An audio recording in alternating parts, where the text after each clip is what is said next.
Hi hello ನಮಸ್ತೆ. ನಾನು ನಿಮ್ಮ ಪ್ರೀತಿಯ ಮಾದೇಗೌಡ ಹೆಗ್ಗಡೆ ದೇವನಕೋಟೆ, ನಟ ಹಾಗೂ ನಿರ್ದೇಶಕ ಮಾತನಾಡ್ತಾ ಇದ್ದೀನಿ.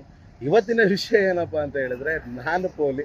ನಾನಷ್ಟೇ ಅಲ್ಲ, ನನ್ನ ಜೊತೆ ಇರೋರೆಲ್ಲರೂ ಪೋಲಿಗಳೇ. ಸೊ ನಾನು ಪೋಲಿ ಅನ್ನೋ ಸಿನಿಮಾ ತೆರೆ ಕಾಣ್ತಾ ಇದೆ. ಇದಕ್ಕೆ ನಿರ್ದೇಶನ ಯಶವಂತ್ ಅವರು ಮತ್ತು ನಿರ್ಮಾಣ ಬಂದು ಮೂರ್ತಿ ಅವರು. ಸೊ ಈ ಸಿನಿಮಾವನ್ನು ಥಿಯೇಟ್ರಲ್ಲೇ ಬಂದು ನೋಡಿ. ಹಾಗೆ ಇವರಿಬ್ಬರ ಕಾಂಬಿನೇಷನಲ್ಲಿ ಇನ್ನು 10 ಹಲವು ಸಿನಿಮಾಗಳು ತೆರೆ ಕಾಣಲಿ. ದಯವಿಟ್ಟು ಥಿಯೇಟ್ರಲ್ಲೇ ಹೋಗಿ ನೋಡಿ. ಹಾಗೆ ಧ್ರುವ ತಿಮ್ಮೇಶ್ ಅವರ ಹಾಗೂ ನಮ್ಮ ಫ್ರೆಂಡ್ ಆದಂತ ಧ್ರುವ ತಿಮ್ಮೇಶ್ ಅವರು ಸಹ ಇದರಲ್ಲಿ ನಟನೆಯನ್ನ ಮಾಡಿದ್ದಾರೆ. ಅವರು ಮೊದಲ ಸಿನಿಮಾ, ಅವ್ರಿಗೆ ಆಲ್ ದ ಬೆಸ್ಟ್ ಹೇಳ್ತಾ ನಮ್ಮ HH ಯೂಟ್ಯೂಬ್ ಚಾನಲ್ ವತಿಯಿಂದ ಹಾಗೂ ಕನ್ನಡ ಸಿನಿಮಾ ರಂಗದ ವತಿಯಿಂದ ಆಲ್ ದ ಬೆಸ್ಟ್ ಹೇಳಲಿಕ್ಕೆ ಇಷ್ಟಪಡ್ತೀನಿ. Thank you. ನಾನು ಪೋಲಿ ನಾನು ಪೋಲಿ